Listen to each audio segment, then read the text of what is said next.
안녕하세요. 하늘소리교회 임호상 목사입니다. 오늘 나눌 말씀은 야고보서 1장 19절에서 25절의 말씀입니다. 내 사랑하는 형제들아, 너희가 알지니 사람마다 듣기는 속히하고 말하기는 더디하며 성내기도 더디하라. 사람이 성내는 것이 하나님의 의를 이루지 못함이라. 그러므로 모든 더러운 것과 넘치는 악을 내버리고 너희 영혼을 능히 구원할 바 마음에 심어진 말씀을 온유함으로 받으라. 너희는 말씀을 행하는 자가 되고 듣기만 하여 자신을 속이는 자가 되지 말라. 누구든지 말씀을 듣고 행하지 아니하면 그는 거울로 자기의 생긴 얼굴을 보는 사람과 같아서 제 자신을 보고 가서 그 모습이 어떠했는지를 곧 잊어버리거니와, 자유롭게 하는 온전한 율법을 들여다보고 있는 자는 듣고 잊어버리는 자가 아니요 실천하는 자니 이 사람은 그 행하는 일에 복을 받으리라. 아멘. 야고보서는 지금까지 계속해서 믿음의 시련에 대하여 이야기해 왔습니다. 그러나 우리의 한계가 시험을 시험으로 받아서 인내를 만들어내지는 못하고 죄를 만들어내게 하기 때문에 영원히 변하지 않으시는 하나님께서 주시는 온갖 좋은 은사와 온전한 선물을 통하여 시험을 믿음의 시련으로 감당할 수 있는 지혜와 능력을 구해야 한다. 그 지혜가 있어야 한다고 이야기했습니다. 그리고 이어지는 오늘 본문에서 야고보서는 듣기는 속히하고 말하는 것과 성내는 것은 더디하라 권면하고 있습니다. 야고보서 1장 19절입니다. 내 사랑하는 형제들아, 너희가 알지니 사람마다 듣기는 속히하고 말하기는 더디하며 성내기도 더디하라.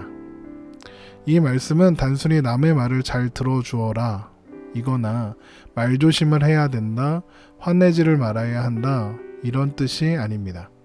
왜냐하면 그렇게 생각해버리면, 그런 의미라면 앞에서 권면한 말씀들의 맥락과 전혀 연결되지 않기 때문입니다. 이 말씀은 우리가 앞에서 살펴보았던 내용들, 그러니까 믿음의 시련을 기뻐하라, 믿음의 시련이 인내를 만들어내고 인내는 우리를 온전케 한다, 그러기 위해서는 지혜가 필요하고 그 지혜는 하나님이 주시는 것이다, 이런 권면들과 연결해서 확인해야 하는 말씀입니다. 우선 듣기는 속히하라, 이 말씀은 말을 많이 하지 말고 다른 사람들의 말을 잘 들어주어야 한다는 말이 아닙니다.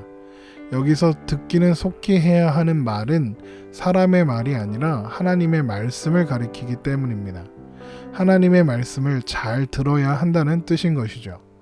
야고보서 1장 18절에서 우리는 진리의 말씀으로 태어난 존재라고 했습니다. 진리의 말씀으로 태어나서 새 생명이 된 존재들에게 가장 필요한 것이 무엇이겠습니까? 바로 하나님의 말씀이겠죠. 진리의 말씀으로 태어난 사람은 하나님의 말씀 듣기를 사모해야 하는 것입니다. 마치 갓난아기가 젖을 사모하는 것처럼 진리의 말씀으로 태어난 우리들도 신령한 젖, 곧 구원의 말씀을 사모하게 되어야 한다는 것이죠. 이것이 듣기를 속히하라, 이 말씀의 의미입니다. 베드로전서 2장 2절입니다. 갓난아기들 같이 순전하고 신령한 젖을 사모하라. 이는 그로 말미암아 너희로 구원에 이르도록 자라게 하려 함이라. 뿐만 아니라 하나님의 말씀은 성도들이 유혹과 시련을 직면했을 때 사용할 수 있는 가장 좋은 무기이면서 방어의 방법이기도 합니다. 시험을 시험으로 받고 그래서 인내를 만들어내며 온전해지기 위해서는 하나님이 주시는 지혜가 필요하다고 했었죠. 그래서 지혜를 하나님께 구하라 이렇게 했습니다. 그러면 그 지혜가 어디에 있겠습니까? 우리는 그 지혜를 어떻게 듣고 확인할 수 있을까요? 바로 우리에게 있는 하나님의 말씀, 바로 성경에 찾을 수 있는 것입니다.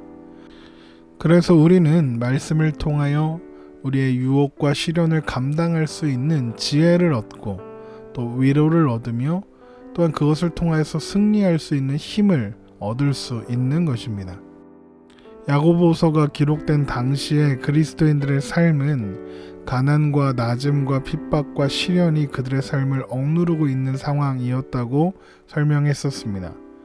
그런데 그런 상황이 계속되면 하나님을 믿노라 하면서도 자신의 생각과 뜻대로 세상과 적당히 타협하며 살고자 하는 사람들이 등장하기 마련입니다. 하나님도 믿고 예수님도 믿고 교회도 다니겠다. 하지만 그건 교회에서만 그러면 되지 않겠느냐. 당장 먹고 살아야 하지 않냐. 그러려면 돈을 벌어야 하고 그러려면 세상에서 그리스도인으로 살아서는 할 수가 없다. 교회 안 다니는 척 해야 한다. 적당히 우상숭배하는 척도 해줘야 하고 적당히 담합도 해야 되고 거짓말도 하고 사기치는 것도 좀 돕고 그래야 먹고 살 수 있다. 그래서 돈 많이 벌어서 그 돈 가지고 헌금하고 교회를 위해 사용하면 되는 거 아니겠냐라고 말하는 사람들이 생긴다는 것이죠. 그 사람들은 아마 세상의 기준으로도 꽤 괜찮게 살아갈 수 있을 것입니다. 잘 먹고 잘 살고 다른 사람들을 불편하게 하지 않으면서 자기 신앙은 또 신앙대로 지킨다 이렇게 칭찬받을 수도 있을 것입니다. 그렇다면 과연 이런 사람들이 하나님의 말씀을 즐거워할까요? 아마도 즐거워하기는 할 겁니다. 바로 듣고 싶은 말만 쏙쏙 빼내서 듣고자 할 거예요. 그 외의 말씀들은 어떻게 할까요? 시대에 맞지 않다. 하나님의 뜻은 그런 곳에 있는 것이 아니다. 이런 식으로 피하려고 할 것입니다. 그게 하나님의 말씀을 듣는 것을 속히 하는 것일까요? 하나님의 말씀 듣기를 즐거워하는 태도일까요? 당연히 그렇지 않습니다. 말씀을 취사 선택하고 듣고 싶은 말만 듣는 것은 말씀을 듣는 것도 말씀을 사모하는 것도 말씀 듣기를 즐거워하는 것도 아니기 때문에 그렇습니다. 왜 이런 사람들은 말씀을 취사 선택해서 듣고 하나님의 말씀을 사모하지도 않고 하나님 말씀 듣는 것을 즐거워하지도 않게 되는 것일까요? 그것은 아마도 불편하기 때문일 것입니다. 말씀이 그들의 삶을 지적하거나 그것이 옳지 않다고 이야기하는 것을 외면하고 싶은 것입니다. 그래서 합리화를 하려고 하죠. 바로 그 말씀을 가지고요. 하나님을 잘 믿기 때문에 내가 가난을 이기고 부자가 되었다. 내가 이렇게 성공한 거, 내가 이렇게 잘된 거 다 하나님이 복 주신 거다. 내가 이렇게 성공할 수 있었던 건 하나님이 도우신 거다. 그런 식으로 세상이 주는 성공, 세상이 주는 부를 하나님의 복으로 포장하고 합리화하는 것입니다. 그러면서 어떤 말까지 하게 되느냐? 당신이 가난한 건, 당신이 어려운 것은 하나님을 제대로 믿지 않았기 때문이다. 이런 식으로 가는 거죠. 그러면서 돈 열심히 버는 거 그게 하나님 뜻이다. 돈 많이 벌어서 하나님께 갖다 바치면 된다. 하나님이 그러면 100배, 60배, 30배로 갚아주신다. 이런 식으로 말입니다. 너는 11조만 하느냐? 나는 10에 2조, 3조도 한다. 나는 건축 헌금도 많이 한다. 이런 식으로 말씀을 호도하고 자신의 신앙을 합리화하고 포장하려고 하는 것입니다. 그러면 이런 사람들 때문에 어떤 사람들이 힘들어질까요? 바로 믿음 안에서 믿음을 지키며 살아가려는 형제들이 힘들어질 겁니다. 그 마음이 흔들리게 될 거예요. 정말 그런가? 내가 열심히 부족한가? 하나님이 그래서 복을 안 주시는 건가? 그래서 내가 맨날 돈이 없는 건가? 내가 뭔가 하나님께 더 드려야 되는데 못 드려야 해서 하나님이 나를 이렇게 싫어하시는 건가? 그런 생각으로 절망하는 마음, 좌절하는 마음이 들게 되는 것입니다. 그러면서 하나님의 말씀보다 그런 소리에 더 이끌리게 되겠죠. 왜 그렇습니까? 얼마나 좋아요. 하나님도 잘 믿고 세상에서도 잘 되고 그러면 하나님께 더 잘하고 그럼 하나님이 더 큰 복을 주시고 이런 생각이 들 테니까요.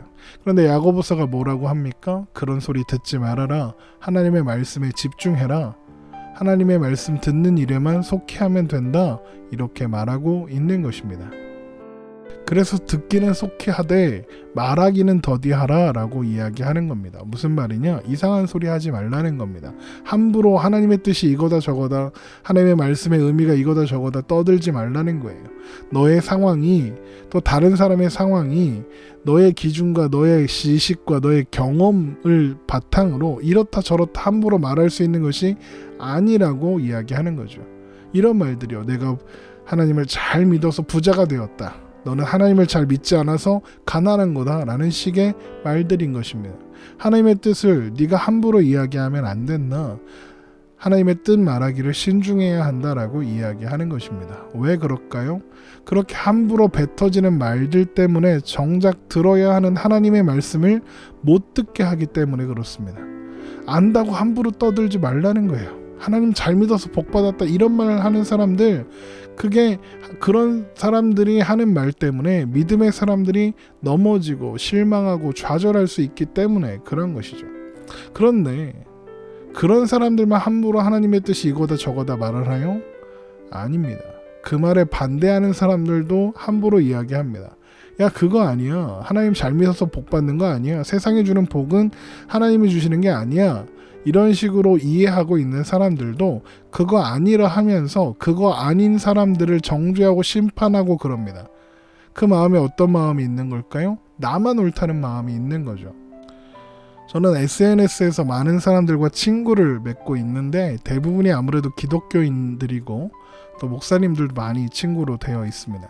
그런데 가끔 페이스북이나 SNS에 올라오는 글들을 보면 이건 좀 아닌데 이건 좀 심하지 않은가? 이런 생각이 드는 글들이 있어요. 어떤 글들이 그러냐? 이런 식입니다. 이러저러한 것은 옳다. 이것은 옳지 않다. 이런 내용들이죠. 물론 그런 글들이 필요합니다. 그런 글들을 읽고 아닌 건 아닌 줄 알고 옳은 건 옳은 줄 알아서 분별할 수 있으면 그건 좋은 일일 것입니다. 그런데 그런 글들을 읽을 때마다 그 글들의 배경으로 깔려있는 마음이 나는 안 그래. 나는 의로워. 나는 제대로 된 신앙이 있는 사람이야. 그런데 너희들은 다 틀렸어. 이런 마음들이 보이는 것 같아서 마음이 불편합니다. 이게 참 어려운 일인가 봐요. 그 마음도 이해는 되죠. 그런데 말이 너무 많은 거예요. 진짜 고수들은 오히려 침묵하고 스스로를 돌아보며 반성하고 자신에게 주어진 하루를 말씀 안에 살아가려고 애쓰는 사람들이거든요. 그런데 말이 너무 많은 거죠. 그래서 말을 많이 하는 사람들은 나는 옳고 다른 사람은 틀렸음을 증명하려고 애쓰는 사람들이 어떻게 되느냐? 결국에는 화를 내게 돼요. 물론 그 반대에 있는 사람들도 화를 내죠. 아까 말했던 하나님 잘 믿으면 복 받는다 하는 사람들도 사람들이 그 말을 들어주지 않고 인정하지 않으면 화를 내요. 하나님도 모르고 말씀도 모른다 이런 식으로 화를 내죠. 왜요? 내가 옳은데 안 들어주니까요. 어느 부류든 똑같은 겁니다. 그래서 성경은 성내기를 더디하라 말씀하고 있는 거예요. 성내기도 더디하라 이 말씀은 자신의 이야기를 들어주지 않는다고 해서 화내지 말라 이런 뜻입니다. 성내는 사람은 자신의 생각이 옳고 좋은데 사람들이 들어주지 않는다라고 생각하거든요. 그래서 화내는 사람을 달랠 때 제일 좋은 방법이 그 사람 말 다 들어주고 아 그렇구나 아 그런 거구나 이렇게 해주는 거라고 하잖아요. 그러나 그 성내만에는 잘난 체 하는 마음, 자기 주장이 가득한 마음, 관용하지 못하는 마음, 완고한 것, 자기 의가 숨어 있는 것 아니겠습니까? 그러다 보면 하나님의 말씀을 읽고 듣고 배워서 그래서 알기는 많이 아는데 그 말씀에 담긴 의미를 마음으로 받고 그 말씀을 따라 살고자 하는 마음은 잘 생기지 않게 되는 거예요. 그래서 야고보서 1장 20절에 사람이 성내는 것이 하나님의 의를 이루지 못함이라 라고 하는 것입니다. 말하기를 더디하고 성내기를 더디하라 이 말은 말을 많이 하고 성내는 것을 해도 달라지는 것이 없다 이야기하는 거예요. 사람들은 착각합니다. 상대방에게 바른 것을 말해주고 그 상황에 대해서 화를 내서라도 어떻게든 가르쳐주면 그러면 상대방의 정신을 차리고 상황이 바뀔 거라고 착각을 합니다. 아마 목사들이 그런 생각을 제일 많이 할 거예요. 그러나 그런다고 상황이 달라지는 게 아닙니다.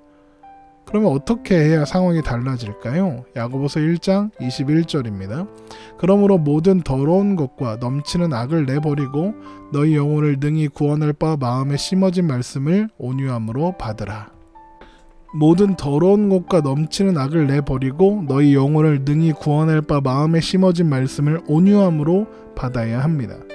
모든 더러운 것과 넘치는 악을 내버리라 할 때 내버리다 이것은 벗어버리라는 뜻입니다. 신자가 그리스도인이 되기 이전의 옷을 벗어버리고 그리스도로 옷 입는 것을 의미합니다. 우리는 모든 형태의 죄악들을 벗어버려야 합니다. 그런데 문제가 하나 있죠. 아무도 스스로 악을 벗어버릴 능력이 없다는 것입니다. 어떻게 모든 더러운 것과 죄악을 스스로 벗어버릴 수 있을까요? 우리는 할 수 없습니다. 그럼 어떻게 해야 하겠습니까? 너희 영혼을 능히 구원할 바 마음에 심어진 말씀, 곧 복음의 말씀을 온유함으로 받을 때 가능해집니다. 우리 마음에 하나님의 말씀이 심겨지고 그 일로 인하여 우리 마음은 변화되기 시작합니다. 심겨진 말씀이 우리 안에 깊이 뿌리를 내리고 우리를 변화시키기 시작하기 때문에 그렇습니다. 진리의 말씀이 우리에게 죄를 깨닫게 하고 하나님의 자비를 구하게 하며 그로 인해서 믿음이 시작되게 할 뿐만 아니라 우리 안에 새 생명을 창조하게 하는 것입니다. 하나님께서 진리의 말씀으로 우리를 낳으신 것이죠. 그로 인해서 우리는 하나님의 첫 열매가 되었습니다. 또한 그 말씀이 의를 이루며 그 말씀은 구원받은 날로부터 영원토록 우리 영혼을 구원하는 놀라운 역사가 일어나게 합니다. 그런데 야고보서는 거기에 마음에 심어진 말씀을 온유함으로 받아야 한다 권면합니다. 이 말씀은 신자들의 마음에 심겨져 있는 그들을 구원한 그 말씀이 신자들의 삶의 모든 영역에 영향을 미치게 되도록 해야 한다는 것입니다. 바로 말씀을 따라 살고자 해야 한다는 것이죠.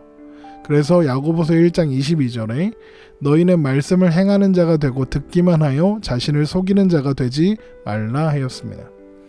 하나님의 말씀을 듣고 그 말씀이 마음에 심겨졌다면 말씀을 행하는 자가 되어야 한다는 것입니다. 그렇지 않은 사람은 어떻게 됩니까? 자신을 속이는 사람이 된다는 겁니다. 자신을 속인다는 것이 무엇일까요? 야고보서는 한 이야기를 들려줍니다. 야고보서 1장 23절부터 24절입니다.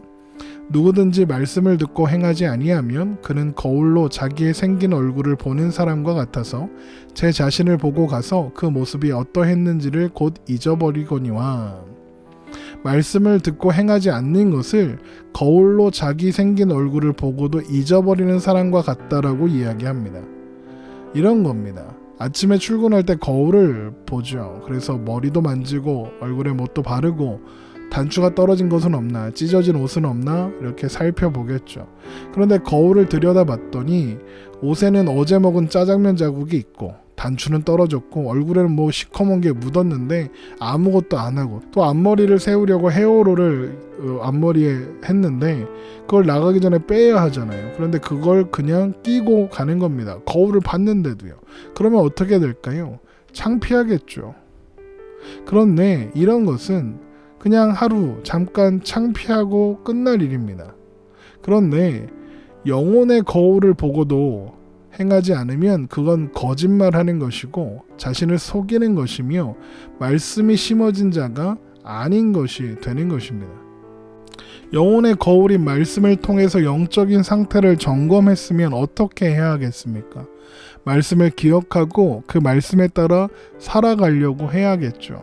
앞머리에 헤어롤이 있으면 빼야 하고 짜장면 자국이 남아있으면 옷을 갈아입고 세탁기에 넣어야 하고 단추가 떨어져 있으면 달아야 합니다. 그래서 야고보서 1장 25절은 자유롭게 하는 온전한 율법을 들여다보고 있는 자는 듣고 잊어버리는 자가 아니요 실천하는 자니 이 사람은 그 행하는 일에 복을 받으리라 이렇게 말하고 있는 것입니다.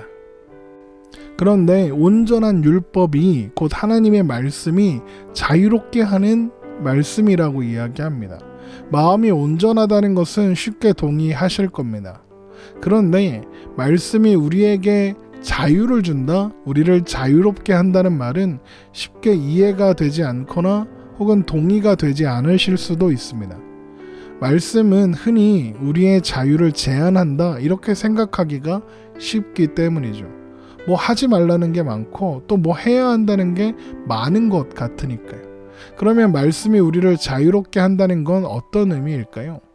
우리가 먼저 울타리 없는 목장을 상상해 보겠습니다. 아마도 자유롭겠죠. 앞을 가로막는 울타리가 없으니 아무데나 마음껏 갈 수 있을 겁니다. 그런데 울타리 없는 목장이 정말 자유로운 걸까요? 오히려 자유가 더 없는 상황일 수 있습니다. 언제 늑대가 와서 잡아먹을지도 모르고 그래서 무엇을 하든 두렵고 무엇을 하든 주위를 둘러보고 눈치를 봐야 할 거예요. 자기가 가고 싶은 대로 마음껏 돌아다니다가 제자리로 못 돌아올 수도 있죠. 그리고 이 물이 마셔도 되는 물인지 저 풀이 먹어도 되는 풀인지 알 수가 없습니다. 더 두렵고 더 힘겨운 겁니다. 그런데 반대로 울타리가 있는 목장이라면 어떨까요? 비록 아무데나 내 마음대로 갈 수는 없겠죠. 울타리가 둘러쳐 있을 테니까요. 그런데 그 안에서는 어떻습니까? 더 자유롭죠. 늑대가 올 것을 걱정하지 않아도 됩니다. 마실 물과 먹을 풀이 안전하고 또 넉넉하게 있을 것입니다. 목자가 돌아다니면서 울타리 안에 양들이 먹으면 안 되는 풀이 있거나 마시면 안 되는 물이 있으면 뽑아버리고 쏟아버릴 테니까요. 늑대가 가까이 오려고 하면 쫓아낼 테니까요. 또한 수시로 양들이 먹을 풀과 마실 물을 넉넉히 공급해 주려고 할 테니까요. 말씀은 바로 이런 울타리와 같은 것입니다. 우리는 말씀 안에서 자유하고 또한 안전합니다. 말씀을 통해서 하나님은 우리를 붙잡고 계시며 하나님께서 우리를 인도하신다는 것을 우리가 말씀을 통해 확인하고 또 알게 되고 믿게 되기 때문에 그렇습니다. 그래서 말씀을 들여다보고 기억하고 행하는 사람들이 자유롭게 된다, 복되게 된다라고 하는 것입니다. 하나님의 뜻을 알기만 하는 것이 아니라 그 뜻을 행하는 것이 참된 복이며 참된 자유라는 것입니다. 울타리가 있구나. 그러면서 넘어가면 아무 소용 없는 거잖아요. 그런 것처럼 우리는 말씀 안에 거하며 말씀의 뜻을 따라 행하는 자들이 되어야 하는 것이죠. 우리는 말씀에 심어진 자들입니다. 진리의 말씀으로 새 생명이 되었습니다. 땅에 심어진 씨앗은 이미 싹을 틔울 생명을 가지고 있습니다. 땅에 심어진 때부터 그 생명으로 인해서 씨앗은 자라기 시작합니다. 우리 또한 마찬가지입니다. 우리 안에 심겨진 말씀이 우리라는 존재의 싹을 틔우고 열매를 맺게 할 것입니다. 그 말씀 자체가 생명의 말씀이기 때문에 그렇습니다. 그 생명의 말씀이 이미 우리 안에 있는 것입니다. 우리는 그 말씀을 붙잡고 날마다 우리 주님을 바라보며 주님의 말씀을 따라 오늘을 살아가도록 부름받고 있는 것입니다. 물론 야고보는 말씀을 따라 사는 그 순종이 우리의 능력 밖에 있다는 것도 잘 알고 있습니다. 그래서 지혜를 구하라. 하나님께서 지혜를 주실 것이다. 그래서 하나님이 너희로 능히 감당케 하실 것이다. 이런 말을 먼저 했던 것입니다. 고린도전서 10장 13절입니다. 사람이 감당할 시험 밖에는 너희가 당한 것이 없나니 오직 하나님은 미쁘사 너희가 감당하지 못할 시험 당함을 허락하지 아니하시고 시험 당할 즈음에 또한 피할 길을 내사 너희로 능히 감당하게 하시느니라. 우리는 말씀이 심어진 사람들입니다. 생명을 가진 사람들이죠. 생명을 가진 자로서 그 생명을 다해 오늘을 살아냄으로써 하나님께서 기뻐하시는 복된 오늘을 살아가는 우리가 되어야 하는 것입니다. 주님의 말씀 안에 주님의 말씀을 붙잡고 그 말씀을 따라 순종하며 오늘을 살아내는 우리가 되기를 주님의 이름으로 축원합니다. 오늘 하루도 믿음 안에서 승리하시는 여러분 되시기를 바랍니다.